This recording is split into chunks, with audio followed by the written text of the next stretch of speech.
ሰላም እንደናችሁ የኢየሱስ ስም የተባረከ ይሁን። ኢየሱስ ብቻውን ያድናል። እንግዲህ ምንም ማድረግ አይቻልም። ላይክ በማድረግ ጀምሩ፣ ሰብስክራይብ አድርጉ። እወዳችኋለሁ። ስሙ ይሄንን ጉድ። ክብር ለጆሮቿ። ዛሬም ያደምጡናል፣ ዛሬም ይሰሙናል።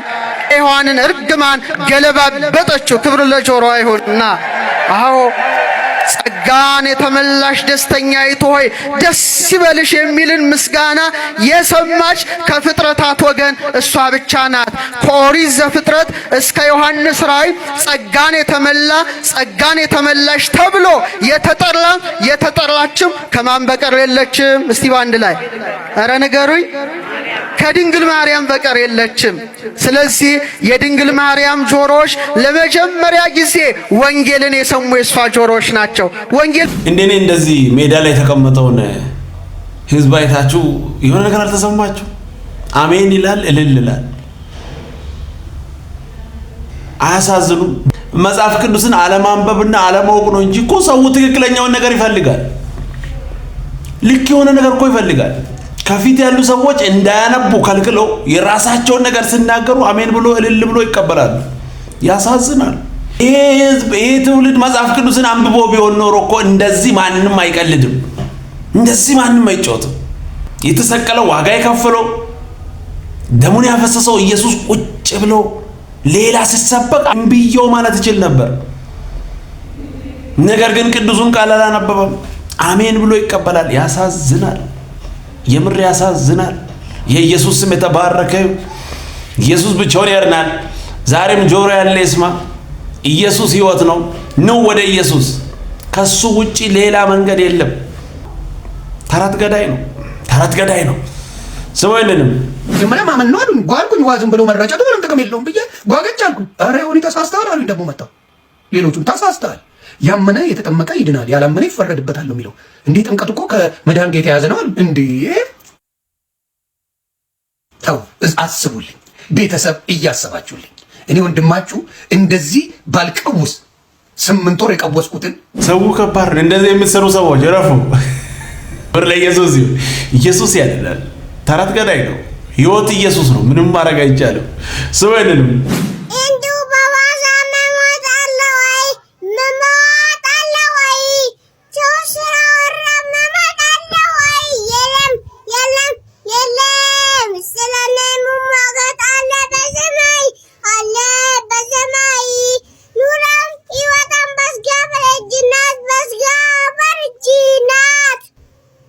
እንዲሁ በዋዛ መሞት አለ ወይ? ሰው ስላወራ መሞት አለ ወይ? የለም። ስለኔ መሟገት አለ በሰማይ። ክብር ለኢየሱስ ይሁን። ደስ የሚል ቆንጆ መልእክት። ኢየሱስ ያድናል። ስሙ አይደለም። ወጣት አዶናይ ጌታን ሙሉ ለሙሉ ተቀብሎ ወደ እግዚአብሔር መንግስት ይጨመር ዘንድ ልናበረታታው ይገባል። በቅንነት የሚሰራቸውን ስህተቶች በአጭር ጊዜ እያረመ በአደባባይ ኢየሱስን ከሚጠሩ ሰዎች ጋር ደጋግሞ ለመታየት መብቃቱ በዚህ ስም መከራን ለመቀበልና በኢየሱስ ስም ምክንያት ለመጠላት ወደ ኋላ ያላለ ሰው መሆኑን ያሳያል። ወንድማችን አዶናይ ኢየሱስን በአደባባይ ቆመ እንደምትናገር ተስፋ እናደርጋለን። ጸጋና ምሕረት ይብዛል። እባካችሁ ክርስቲያኖች ይህንን ቪዲዮ ሼር፣ ኮፒ ሊንክ፣ ሪፖስት አድርጉልኝ። ተባረኩልኝ። እሱማ ምን አማራጭ አለ? ከኢየሱስ ውጪ ህይወት የለም። የት ይሄዳል? ሰው ህይወት ይፈልጋል። ህይወት ደግሞ ኢየሱስ ነው። ምንም ማድረግ አይቻልም። ብቻውን ህይወት ይሰጣል። ክብር ለኢየሱስ ይሁን። አረ ገና ብዙዎች ይመጣሉ። ኢየሱስ ብቻውን ያድናል። ምንም ማድረግ አይቻልም። ህይወት በሌላ ላይ የለም። ኢየሱስ ጋር ብቻ አማራጭ የለም። ለምርጫው እንኳን የተቀመጠ ሌላ ህይወት እኮ የለም። ብቻውን ህይወት የሚሰጥ ኢየሱስ። ክብር ለኢየሱስ ይሁን። ይመጣል። ኢየሱስ ያድናል። ሰው አይደለም። ለምሳሌ ግዴለሽ ሰዎችን በሌላ ምሳሌ ላሳያችሁ። ሰኞ መስሪያ ቤት ሲሄዱ ቅቤ አይቀቡም። ማክሰኞ ቢሮ ስለሚገቡ ቅቤ አይቀቡም። ሮብ፣ ሐሙስ፣ ዓርብ እንደ ቢሮ ነው ቅቤ አይቀቡም። ቅዳሜ ዘመድ ጥየቃ ወገበያ ግዢ ነው ቅቤ አይቀቡም። እሑድ ቸርች ስለሆነ እሑድ ጠዋት አምልኮ ስለሆነ ቅቤ ይቀባሉ እህቶች። ነገሩ ቀላል ይመስላል፣ ለኔ ግን ቀላል አይደለም። ሰኞ የመንግስት ስራ ለመስራት ቅቤ ያልተቀባች እህት እሑድ ጠዋት ግን ያው ቸርች ነው አምልኮ ነው ብላ ስትቀባ መልእክት የለውም? አቤት ሽታ ብቻ አይደለም መልእክት የለውም? መልእክት አለው። ምንድነው? ሺ ዶንት ኬር። አምልኮ ለሷ ነቲንግ። ቢሮ እንደ የተከበረ ቦታ። አምልኮስ ምን አምልኮ ምን በቃ ቸርች ሄደውን እንትን ማለት አያችሁ። እኔ ደግሞ ምነግራችሁ ገልብጬ ነው። እሁድ ጠዋት ቅቤ እንዳትቀቡ። አምልኮ ሲሪየስ ነው። ከቢሮ ይልቅ ይሄኛው ቦታ ክቡር ነው። እዛ ቢሮ አለቃ ነው፣ እዚህ ኢየሱስ ነው ያለው። ለጌታ ትኩረት በጣም ለእግዚአብሔር ነገር በጣም ሴንሲቲቭ እና ትኩረት ሰጪ ግዴለሽ አለመሆን እውነት እላቸዋለሁ እኛም በእድሜያችን አይተናል። በረከቱ ብዙ እግዚአብሔር መልካም ሴንሲቲቭ መሆን እንዴት ነው? አንዲት ሴት ከሰኞ እስከ ቅዳሜ ያልተቀባች እሁድ ጠዋት ተቀብታ ቸርች የምትመጣው ጠላት ልኳት ካልሆነ በቀር አይደለም። ሽታው አካባቢ ያለ ሰው ማምለክ ይከብደዋል፣ ይረበሻል። በጣም ነው ጫን። የኛ ሰው ደግሞ ያፍራል፣ ዞር አይልም ከአካባቢ ዞር አይልም። በቃ ዞር ካልኩ ሴትዮዋ ትሸማቀቃለች ብሎ ይጠጣል። ይሄንን የሚሸት ነገር ቁጭ ብሎ ይጠጣል። ከዛ ታሞ ይቀራል። ሳምንት ምንድነው ቸርች ሄጄ ቅቤው አልጋ ላይ ጣለኝ፣ በሽታ ላይ ጣለኝ ይላል። እንደዚህ አይነት ሰው ስታገኙ ሁላችሁም ከአካባቢው ብድግ ብላችሁ መሳቀቅ አለበት፣ መደንገጥ አለበት።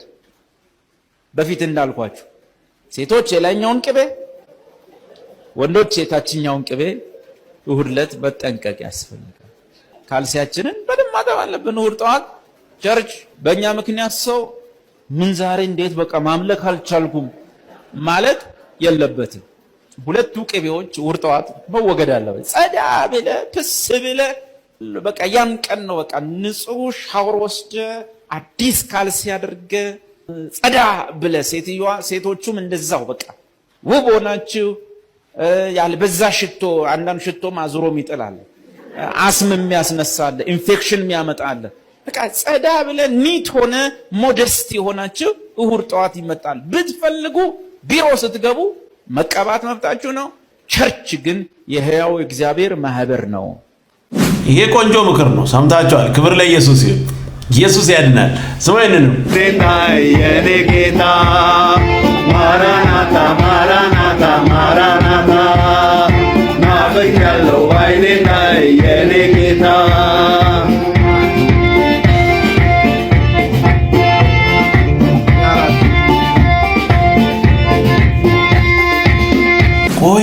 ቆይ ጨርሰን እናያለን። ክብር ለኢየሱስ ይሁን።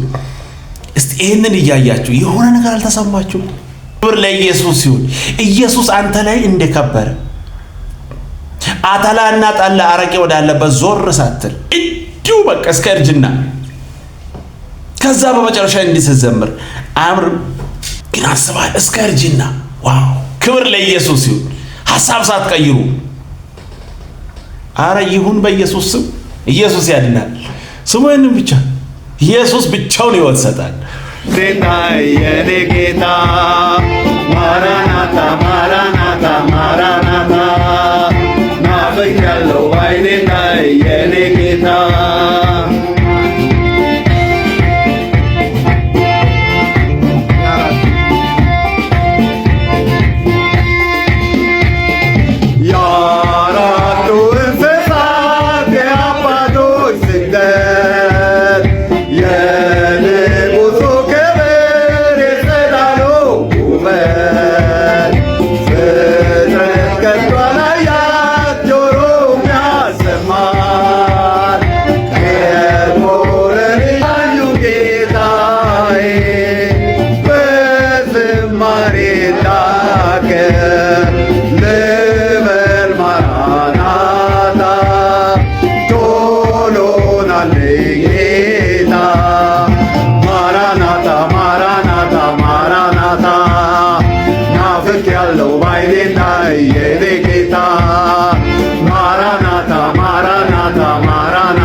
ያለው ባይኔና የኔ ጌታ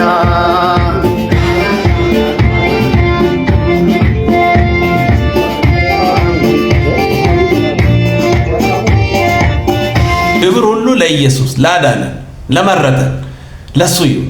በቃ አረ እግዚአብሔር እንደዚህ እስከ መጨረሻ ሐሳብ ሳንቀይር የምንሄድበትን አቅም ይስጠን። በእውነት ጌታ ኢየሱስ ይባርካችሁ። ዋው ተባረኩ። የኢየሱስ ስም የተባረከ ይሁን። ምንም ማድረግ አይቻልም። ብቻውን ሕይወት ይሰጣል። ሰውየን ይሄንን በደንብ አሁን ላይ በኢትዮጵያ ምድር በጣም የተቸገርነው እንደዚህ ሆኖ ነው። ስሙ